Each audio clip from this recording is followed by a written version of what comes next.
I'm Cheryl Ann Skolnicki, and this is Brilliant Balance, the show for those of us who still dare to want it all, who have big dreams and bold ambitions. I think we deserve to have a big, full life and the freedom to enjoy it. So let's design our next chapter together for brilliance, not burnout. Each week, I'll bring ideas, insight, and a fresh perspective to keep you growing into a life that feels as good as it looks. Brilliant Balance, your life, your way. Now let's get started. This is episode 395 of the Brilliant Balance podcast, Doing Your Light Work with my guest, Jessica Zweig. Well, today on the Brilliant Balance show, I have the absolute pleasure of welcoming Jessica Zweig. She is a powerhouse entrepreneur, a best-selling author, and one of the most prominent voices in spiritual alignment in business and in life today.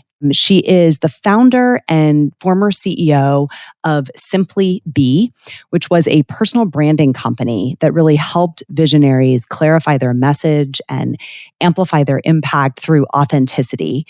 She has been named a Forbes personal branding expert, a Fast Company most innovative entrepreneur, and she's worked with everyone from C-suite executives to spiritual leaders.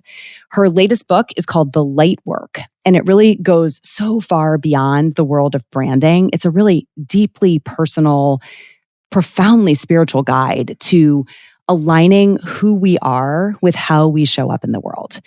And her voice is so real, so refreshingly honest as she invites us all to do the inner work that creates true outer impact. I had the just delight of meeting Jessica in person earlier this year. We were seated next to each other at a dinner. And I just have to tell you that this woman's vibe lights up the entire room. She is truly, truly a brilliant presence and one that I am so excited to introduce you to today along with her work. So without further ado, let me introduce you to Jessica Zweig. Well, Jessica, welcome to the show. I am so happy to have you here today. I am so obsessed with you. And so this is equally as exciting and such a treat to reconnect with you. And thank you so much for having me on. This is going to be great. I think our audience is going to love that you're like a little bit of a left turn from our typical guest. And yet that's been a bit of an evolution for you. So it's going to be a really nice, refreshing episode. There are women in the audience who recently returned from Canyon Ranch, which I think you and I talked about when we had dinner. And so they're sort of all in this space right now already. That's a small subset, of course, of the listeners, but we're going to bring a little bit of that vibe to everybody today. Okay. So let's start with your journey. I think that I want to hear a little bit about little Jessica, really briefly. What was life like for you? What were some of the early indicators that this might be a path that you would take if there were any? Little Jessica. Oh, I think about her often. I carry her with me all the time. Mm-hmm. You know, I grew up in a very affluent community and my parents were self-made and we lived in a modest house and drove modest cars and my mom shopped at TJ Maxx while everyone wore Chanel bags and had nose jobs by the time they were 13. So I was always a bit of an outcast. I never really felt comfortable in my own skin. I never really felt secure. I had childhood trauma. Who doesn't? I was bullied by the mean girls. I went through a lot in that stage, and I really found my home in the theater, where I became a thespian. And I like to say that I really got hooked on escaping who I was to play someone else. That was a real big part of my upbringing. But I really was able to find, my voice through it all, and loved being an artist and loved being a creative and loved working in an ensemble with other cast members and a director. And, it was a big part of how I think my identity formed as an entrepreneur, to be honest. I love that Brittany's holding all her crystals. I got them everywhere. And at the same token, I was born and I was raised Jewish and, went to synagogue, got bat mitzvahed, did the whole beat. It was a very Jewish community. When I was 19 years old, I went to Ireland on a backpacking trip and met my grandmother's spirit in a church. I had never been inside of a church for the first time in my life until I was 19. And I'd always been woo-woo since I was young. Like I can find journals of, my fifth grader writing about white light and the angels and the goddess, like literally at like 9, 10 years old. Wow. So I've always been connected. And then when I went on that trip at 19 and had that like big spiritual experience in a holy building that quote unquote wasn't mine, everything dissolved as far as what I believed I could believe. So mixing my artistry background, mixing my spiritual inclinations, I stumbled into entrepreneurship in my late 20s and lo and behold, like ditched acting and discovered because I went to school for theater and became an actress in my early 20s, fell into being a business person quite accidentally, but was really innately good at business. Yes. And so that's a little bit about little Jessica, and kind of today my life is somewhat of an amalgamation of all of those things. Yes. And it's, taken a long time to get here at 43 years old to finally feel, to be honest, that I'm exactly where I'm supposed to be. And like integrated across all of those different chapters. Yeah. That's the beauty of midlife, I think. We really start to integrate the chapters. It's the best. Oh my God. I love 40s. I'm here for 40s. Right. Best decade. Right. I think that's inspiring to people who maybe aren't there yet, thinking like, really? And I swear it just keeps getting better around the integrations and insights as these chapters unfold. You give less fucks. Can I swear on Yes. your show? Yeah. You just give less fucks as you get older, and you just are so much more embodied in who you are. You kind of, made your mark, you've made your money, you have your relationships. Like, not to say that there's no destination on it at all, but you just become more true to who you are, have more confidence in your journey, and perspective so shifts to something bigger than you. Yes. Yes. And absolutely. you had this is you today, and we're going to get into this concept of the light work and your most recent book, but you have this interstitial chapter, probably a couple of them, but specifically when you were doing the Simply Be agency. And I think it's such an important part of your story, because learning what a brand, if that's still what we want to call it, really is for an individual, I think was so clear to you that it was about authenticity. Yes. And I didn't read that book until after we'd met, but when I went back and I went back and read it. And I thought it really, like, you were ahead of your time in the insight around when you were having the insight, right? I think you wrote it into the book, but your journey around really realizing how important being your whole self is so part and parcel of how you founded that agency. Can you just talk a little bit about that before we move into the light work? Absolutely. And the Simply Be chapter really is the foundational material, if you will, into why I wrote the light work. Light work was somewhat of a response to my 7 years running that agency and what happened to me on a personal and professional level. So it's important to note that when I started my agency, that was my second company. My first company, when I stumbled into entrepreneurship in my late 20s with a lot of unhealed trauma and a lot of insecurity, and ended up starting this blog in Chicago that blew up and became this big platform for women for 7 years. This was age 26 to 33. I was like all of a sudden overnight running that magazine, because it became an online magazine, like a Chicago socialite. Okay. I was going out every night of the week, throwing parties, being invited to parties, nightclubs, skip the line, get into any restaurant I want. Like, I was running this huge platform for women in the city. And I thought it made me cool because I had all of this unhealed insecurity, right? And I was really driven by ego. And what ended up happening was that business left me broke. That business left me sick. That business left me completely out of alignment with toxic relationships. And I had a real on full, like, classifiable nervous breakdown at the age of 33.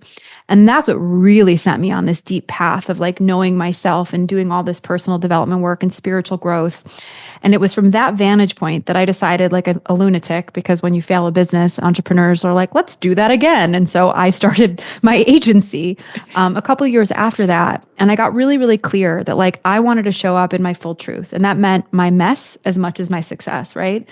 And this was in 2016, 17, at the dawn of what felt like everybody in the business world waking up and saying to themselves, I need to be on social media. And so my agency, which was a personal branding agency that started as a one-woman consultancy, just me and my brain, really hit the iron while it was hot. And my business really popped, and that agency scaled to like a multi-7-figure business that I ended up selling. 7 years later, I exited the business to a bigger company in 24. And all of that timeline of the Simply Be chapter was really on this, premise of let's just all be fucking real. Like, let's get on the internet and build our brands from this place of humanity, authenticity. It doesn't matter if you're the CEO of a multi-million-dollar company, or you're the janitor, or the startup entrepreneur, or the, creative with a big dream and a side hustle.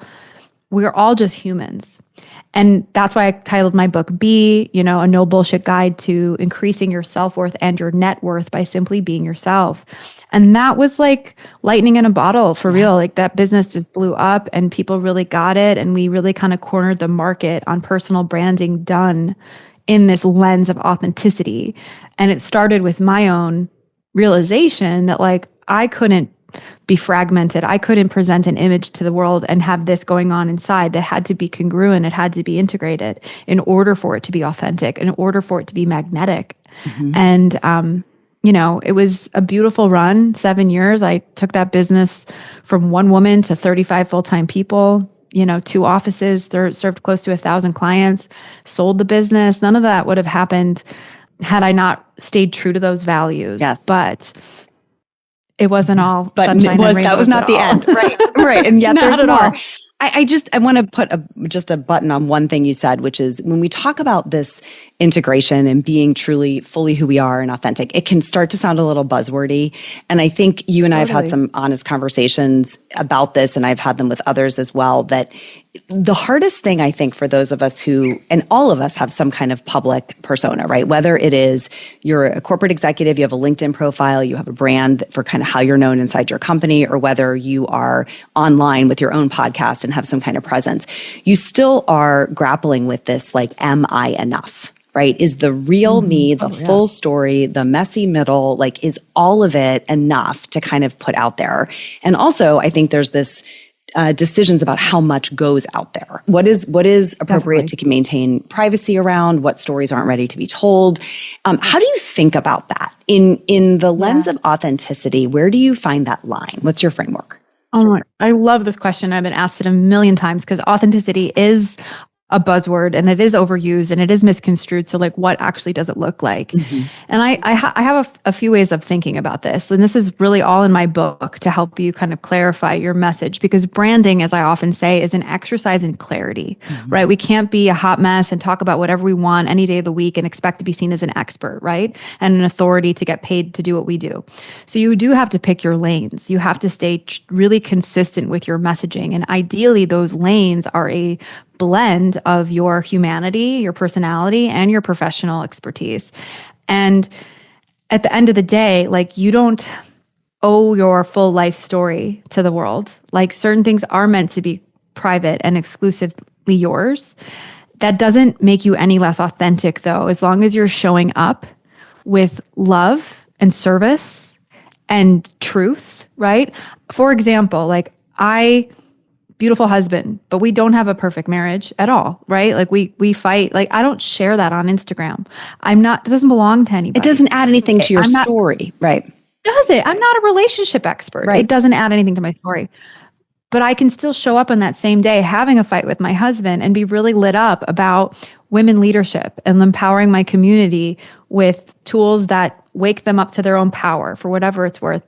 And I really believe that there's a spectrum, like authenticity and inauthenticity vibrate at the frequency of love or fear. Inauthenticity is a vibration of fear, and fear manifests itself as competition, comparison, survival, insecurity. And that's a vibration that people can feel. Yes. That you're like faking it. The posturing. Yes. The posturing. And love is not like kumbaya. It's just like coming from your heart. Compassion, empathy, community, abundance for all, possibility, joy. Like, those, to me, it's less about image and more about energy. Yes. And so that's really, when you can unlock that inside of your message and hold that and trust that's enough, it doesn't matter what anybody else thinks, because not everyone is going to get you. And that's the point of authenticity. It's like you repel and you magnetize who's for you and who's not for you, the more you're yourself. And that is, just how I approach it today, with a little bit of science that you can kind of framework out in my book. I think that what you said, authenticity is less about image and more about energy. I think that's like one of those mic drop moments that just, I hope people are taking that away, that it's not even, authenticity doesn't mean complete honesty about every element of your story with nothing held back. It's not like this open kimono situation. It's that the choices you're making about what you're sharing are honest, that you're not pretending to be someone you're not, and that it's all done through this vibration of love. I think that's exceptional. And it's such a good, that really is kind of the direct link to the work you're doing now, because when you closed the agency, sold it, moved into this next chapter, you wrote the book, The Light Work. Your whole life has been about light. I literally walked back from when we met saying, she's such a bright light, and like not even realizing the pun, in what I was saying. So you have so many themes in The Light Work. What would you say is the core message for the women listening today who might be able to go get a copy of that book?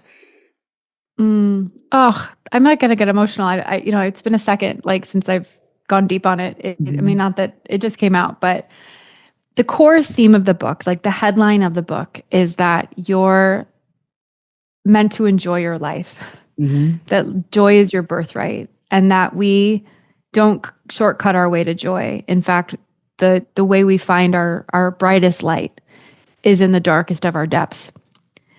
And if you're willing to meet the dark, if you're willing to look at your shadows, if you're willing to look at your trauma, if you're willing to look at your shame, your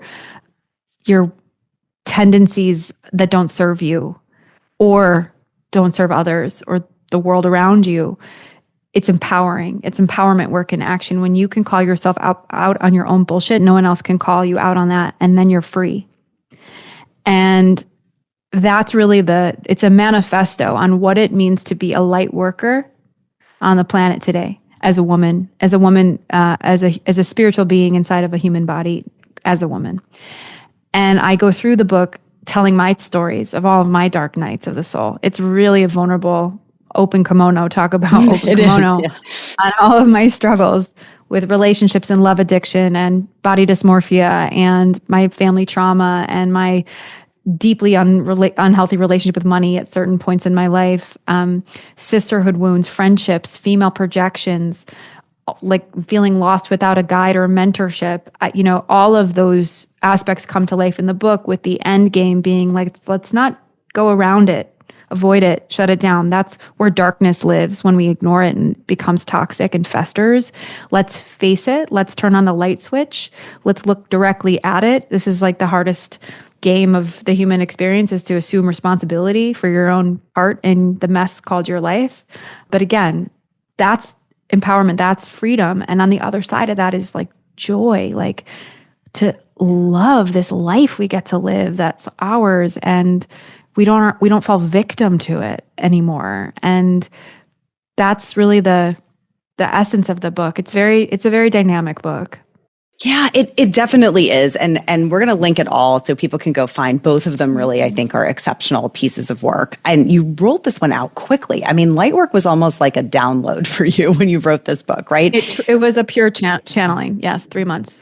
Yeah. Crazy. And I would just encourage the listener, this is sort of an alternate realm, right? There's kind of I don't know if you've read Phil Stutz's latest book that Elise Lunan co-wrote. It's out now. You should. This one, I think you would love it. But this notion of there sort of being alternate realities. There's the reality we're living in every day that's very material and achievement focused and goodies focused, as I think of it. And then there's this kind of alternate realm that is always available, and it's really where the whole soul journey is unfolding. And you wrote, that's really what the book is written from. And your willingness to embrace the dark, go through the dark, kind of grapple with the dark, not even defeat it. It's not about defeating it. It's really encompassing it into a whole story. Yeah. Correct. Is so incredible. And it takes so much courage to do that, right? Not just for you, but for anyone who wants to follow that path. Did you know that beyond hosting this podcast, I also directly support women leaders at the intersection of work and life? As a member of BOLD, you get direct access to me, the women on my team, and a peer group of exceptional women who are rewriting the rules and redefining what it means to have it all together. Go to brilliant-balance.com/bold to learn more and apply for your spot today. So I love like an inspiring story or an anecdote where you're like, okay, here's how I figured out how to dig for some of that courage. Totally love that. I would call that the 3D versus the 5D, which I'll unpack in a second. Yes. So the story that I'd love to start with, or just kind of unravel, because it really is the impetus for the book, and I write about it, is, so I was building my agency, Simply Be, crushing it, Forbes, Inc. 5000, all the media outlets, built this big sparkly team, multi-million-dollar business, first book, #1 bestseller. And at the peak of that, I had been diagnosed with situational depression from full-on complete mental, emotional, physical burnout. So when I was at the peak of my success running that agency, I had never been the lowest personally. And I wanted to burn my whole business down. And I felt like, talk about inauthenticity. I felt like a total fucking sham because everyone thought I was killing it. And inside I wanted to like kill my business. But I had trapped myself in this golden cage and I had no other option to just keep hustling to hold up the sky. I mean, I had a $500,000 monthly payroll. I had this big clients riding on me. My ego was in it, whatever. I went to Egypt at the end of that year. I'm a big world traveler. I planned this trip very serendipitously. Didn't really know what I was getting into when I went on that 15-day spiritual pilgrimage. It was a 15-day, it was not a vacation. It was an aggressive trip where you go from temple to temple to temple to temple every day at like 4 or 5 in the morning. It's exhausting, but you're on a pure pilgrimage, like a spiritual adventure. And in many of those temples, I got activated. I'll leave it to the book. But I essentially, in one of those moments, like I felt my ego die. I felt my whole identity up until that moment in my life completely dissolve. And I had spirit speaking through me, and I'm very clairaudient, as they say it, where I can hear messages. And these beings came down. I consider them to be called the Pleiadians, which is like an extraterrestrial, like star system. Take that or leave that, but that's what I believe in. That's what I knew them to be. And they basically told me that I had missed the entire plot line of my entire life, focusing so much on success and accolades and survival that I had missed the whole point of the human experience, which was to enjoy my life. They were like, every day is a gift. Every second is a gift.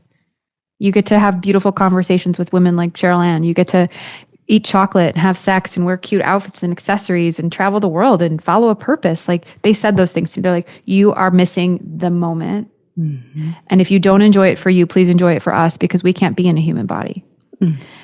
And I came home a completely different person from that trip. Like it just opened my eyes to that reality that you were talking about, which I call the third dimension, 3D reality, which is a dual reality where there's love, there's fear. That's it. And there's a lot of polarity, a lot of divisiveness, a lot of hate, a lot of separation, an illusion that we are separate from this thing called infinite source intelligence and divine love, right? Like we are that.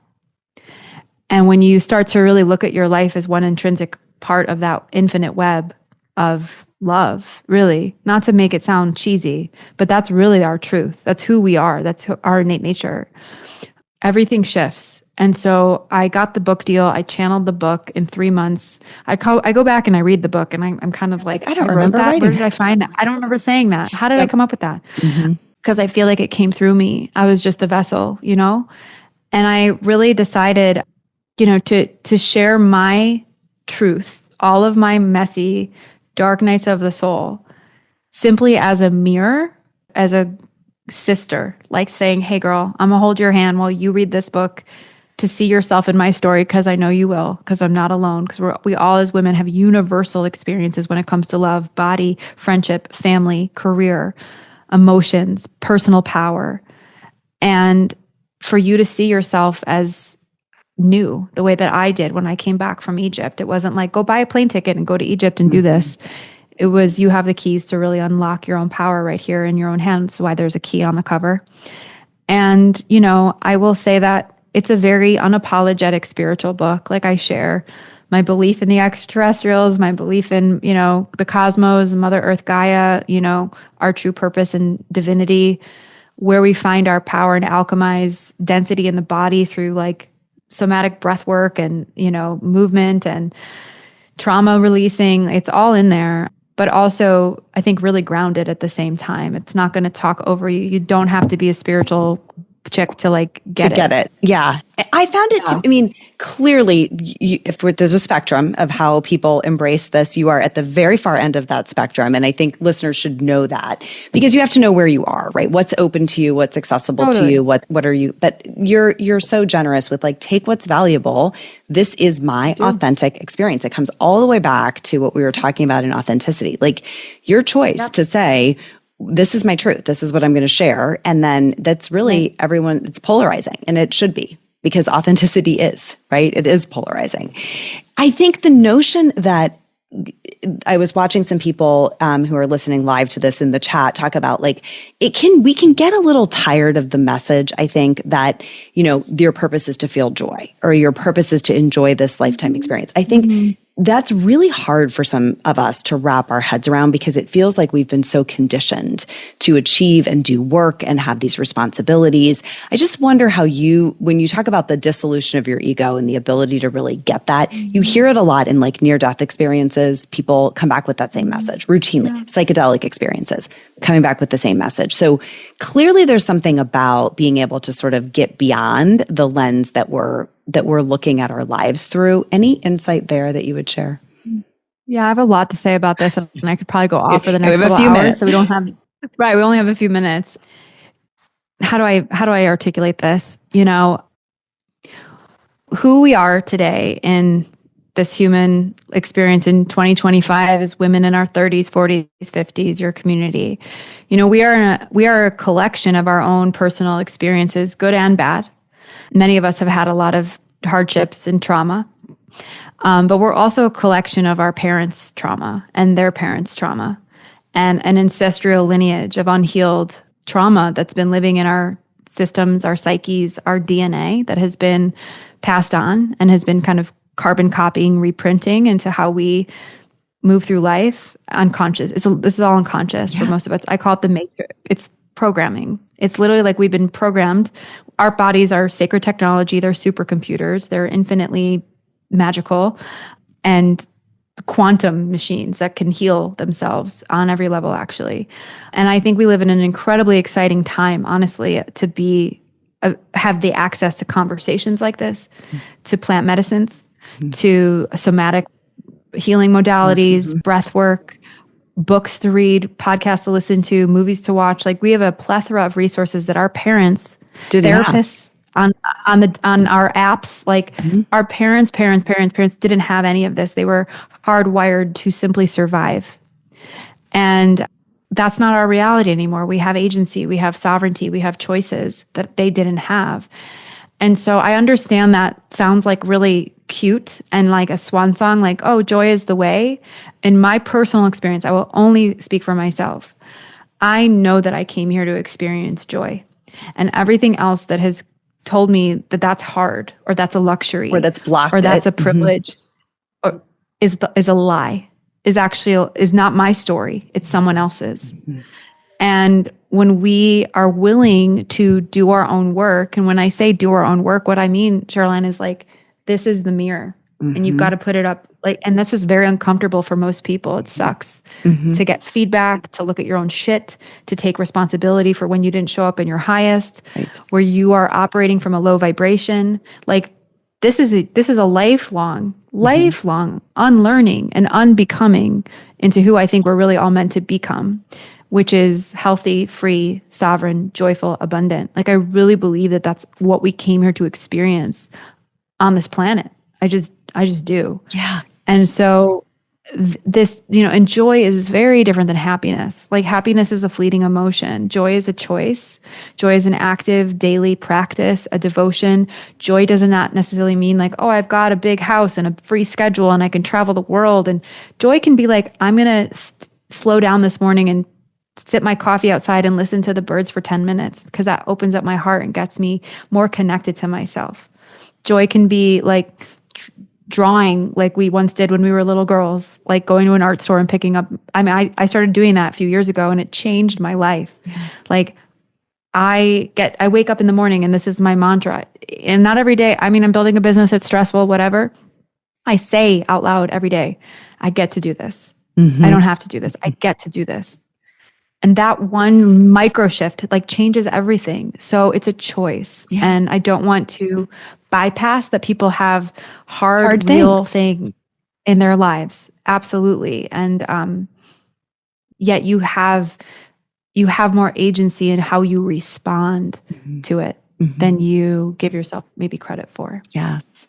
And so that refrain will be familiar to some of our listeners, that shift from I have to I get to do this. And kind of that is a pathway through to tapping that reality of like, it's always there, right? Like the sun is always there, even on a cloudy day. That ability is always there, even in the midst of life storms. And I think it's such a timely reminder of that, because it is so easy, especially in the tumultuous, like political environment that we're living in, economic environment we're in, for people to lose touch with that kind of omnipresent ability, right? To have something that's just, it's always there for us, no matter what.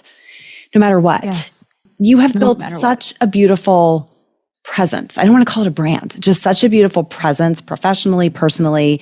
And I think, you're not all getting to watch this. Some of you will just be listening to Jessica, but when I got to meet you in person and had that experience of like being in the room with you, that vibration is palpable. Like you emanate light. It is literally palpable. And I think that's so important for people to know that like you are hearing her words, but like if you matched that with the energy that you get from being in the room, you would see like where that belief comes from, because it's so deep. It really is. You cry. You're going to make me cry.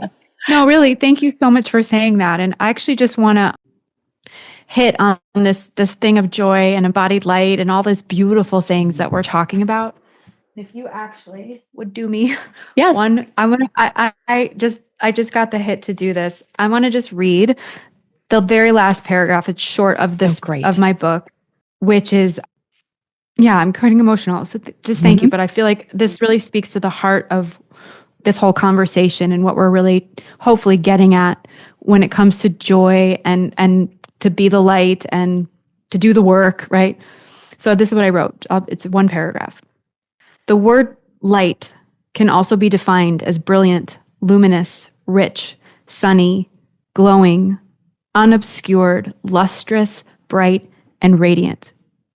Imagine the woman who embodies that frequency everywhere she goes, who gets described that way when she's not in the room, who has a sparkle in her eye and a smile that beams across the room when she is, the one you can't take your eyes off of, the one who makes you feel safe and championed to shine brightly in your light because she's so clear and confident in hers, the woman who radiates a palpable sense of joy, magnetism, and fun that you feel in your own heart whenever you're around her, the one who makes this world a better place simply because she's in it.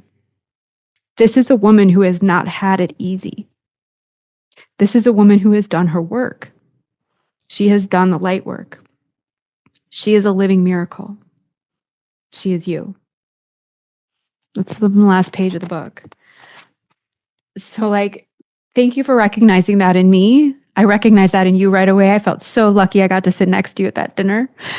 And that's really the invitation, It's like, this is what's possible when we're willing to meet our darkness. It's not, let's just cut to joy. It doesn't work like that. But when you really are able to accept that assignment, to go all the way into it, you come out on the other side in a way, I guess, you just described me. So, and I receive that so deeply. I don't take that lightly. I'm deeply touched to hear that reflection. Yeah. It's come with a lot. You've done the work. Yeah, you've done the work. And I think that's why it's such a beautiful and fitting end to the book and also to the episode is that's the person who's emerged on the other side of having done the work. And of course, it is a continuous process, right? It is ever evolving forever and ever. Amen. Every day. Yeah. You die. Man, you are magical. So I just want to thank you for being here today with us. I'm sure the listeners are just like radiating just from hearing you do that reading. And y'all, we have this linked up in the show notes for you to go get your hands on a copy of The Lightwork or Jessica's earlier book, whatever's resonating with you. And I hope that you'll just take that core message away with you today, that you have the chance to be that light in the world for someone else and how powerful it truly is. Thank you. Thank you. All right. Thank you so much for tuning into this episode today. I hope you got as much out of this as I got out of the conversation with her. Jessica is the real deal. And I think it comes through even in the audio version of this podcast. If you would like to pick up a copy of Jessica's book, either of them actually, they are linked for you in the show notes. She also has an incredible podcast that you can find, and I'll link that as well anywhere that you listen to podcasts. And I hope that you do continue to be inspired by and uplifted by her work. If you are new to the Brilliant Balance podcast, thank you for being here today. I'm so glad to have you, and I hope you'll come back again soon. That's all for today, my friends. Till next time, let's be brilliant. This is thepodcastfactory.com.